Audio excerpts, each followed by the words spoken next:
आज ADP everyday science में जो टॉपिक हमने पढ़ना है वो है फिजियोलॉजी ऑफ टीथ।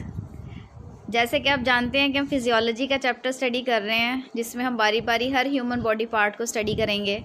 तो आज जो हमने बॉडी पार्ट स्टडी करना है वो है टीथ का। सबसे पहले इसकी डेफिनेशन देख लेते हैं, आप साथ साथ नोट डाउन करते जाएं। Teeth are small calcified means they are made up of calcium hard white structures found in the mouth for mechanically breaking down items of food by cutting and crushing them। Basically दांतों का जो function है हमारी body के अंदर वो खुराक को चबाने का है। They are among the most distinctive features of mammals. अगर हम स्ट्रक्चर ऑफ टीथ की बात करें तो टीथ के 3 मेन हिस्से हैं। ऊपर वाला हिस्सा जो हमें बज़ाहिर नज़र आता है वो है क्राउन। नेक वो हिस्सा है जहाँ पे जो क्राउन है वो रूट के साथ जुड़ता है, यानी कि मसूड़ों के अंदर जुड़ जाता है।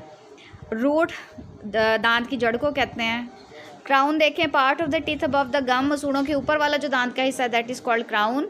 क्राउन के आउटर मोस्ट कवरिंग को हम एनेमल बोलते हैं। एनेमल की हिफाजत बहुत ज़रूरी है। एक दफ़ा अगर एनेमल ख़राब हो जाए तो इट कांट बी रिकवर्ड। और कौन सी चीज़ें, कौन सी ऐसी खुराक है जो एनामल को ख़राब करती है, उसमें आप देख लें कि जैसे कुछ लोग जो पान खाते हैं, सुपारियाँ खाते हैं, ज़्यादा चाय पीने से, कोल्ड ड्रिंक ज़्यादा पीने से जो आपका एनामल है वो डैमेज हो जाता है और परमानेंटली डैमेज होता है। Enamel is the hardest material in the body. Neck की बात करें, जैसे मैंने पहले बताया कि नेक वो हिस्सा है जहाँ पे क्राउन रूट के साथ जुड़ता है। तो part of the teeth between crown and root. Inside the neck के अंदर पल्प कैविटी होती है। पल्प कैविटी वो कैविटी है जहाँ पे ब्लड वेसल्स और नर्व फाइबर्स पाई जाती हैं और इन्हीं वेसल्स के ज़रिए टीथ को नरिशमेंट दी जाती है। Root part of the part of teeth seen inside the gum. मसूड़ों के अंदर जो दांत की जड़ें हैं they are called roots. That material fixes the teeth to the socket of jaw bone is cement. उसके बाद टीथ बना किन किन चीज़ों से है? Teeth is made up of dentine, it is made up of living tissues, it is hard calcium rich material, less harder then enamel, it disintegrates easily. यानी कि टीथ जो होते हैं वो डेंटाइन से बने होते हैं। ये मटीरियल जो है वो लिविंग टिश्यू से बना है। अगर आप ये डायग्राम देखें, बहुत इजी डायग्राम है, इसे ड्रॉ करने की आपने कोशिश करनी है। इसमें बाकायदा उन्होंने हर चीज़ की लेबलिंग की हुई है, enamel, dentine, pulp, gum, cement, bone, blood vessels and nerve. अच्छा, कॉस्मेटिक डेंटिस्ट्री आजकल बहुत तरक्की कर गई है, तो उसमें अक्सर क्या किया जाता है कि टीथ को रीशेप करने के लिए या जो मिसअलाइन टीथ हैं उनको स्ट्रेटन करने के लिए थोड़े से टीथ को शेव कर दिया जाता है, जिसे कहते हैं घिसा देना। तो उसमें एक चीज़ को बड़ा मद्देनज़र रखा जाता है कि अगर खुदा ना खास्ता टीथ की कैविटी तक असर चला जाए तो teeth can gate permanently damage, काला हो जाता है। टाइप्स ऑफ टीथ, 4 तरह के टीथ होते हैं। 7 डायग्राम्स भी हैं। इंसाइजर्स, केनाइन वो होते हैं जिनकी नुकीली शेप होती है। और ये कार्निवोर्स जो गोश्तखोर जानवर होते हैं उनमें बड़े पॉइंटेड और डिस्टिंक्टिव होते हैं, क्योंकि शिकार को फाड़ने के लिए canines have to be very permanently strong. Premolars and molar. अच्छा, मोलर जो है वो दाढ़ों को बोलते हैं और प्री मोलर जो दाढ़ों से पहले वाले जो दांत आते हैं। इंसाइजर्स का अगर आप देखें तो इनका क्राउन फ्लैट होता है, सिंगल रूट होती है and they help in cutting and biting.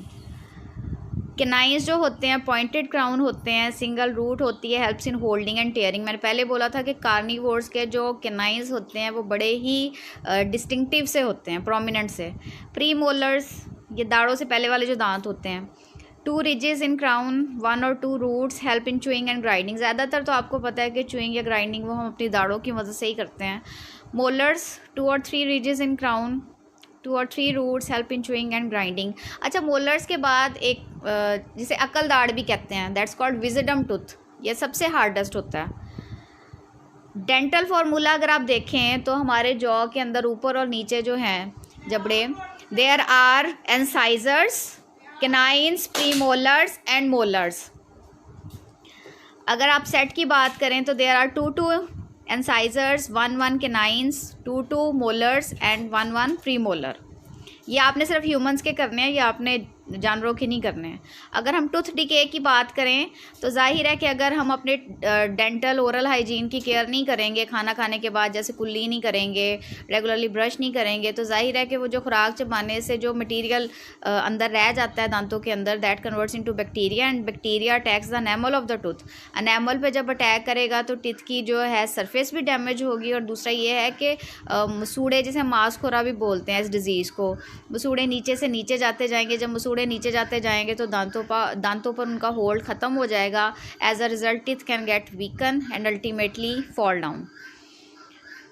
उसके बाद टूथ केयर के बारे में उन्होंने बताया कि कैसे आप टूथ केयर कर सकते हैं। तो ये बड़ा कंसाइज इसमें दिया हुआ है। इसके अलावा अगर आप एवरीडे साइंस की बुक खोलेंगे तो उसमें तकरीबन यही मटेरियल है, सिर्फ उसमें उन्होंने एक विजडम टूथ का थोड़ा सा वो ऐड किया हुआ है, बाकी मोर और लेस यही डाटा है। तो मुझे ये स्लाइड से ज़्यादा बेटर लगा। आप थोड़ा सा उसमें से भी ऐड कर लीजिएगा और बाकी आपने इसको खुद से मटेरियल बना के ये कंटेंट, ये टॉपिक आपने प्रिपेयर करना है।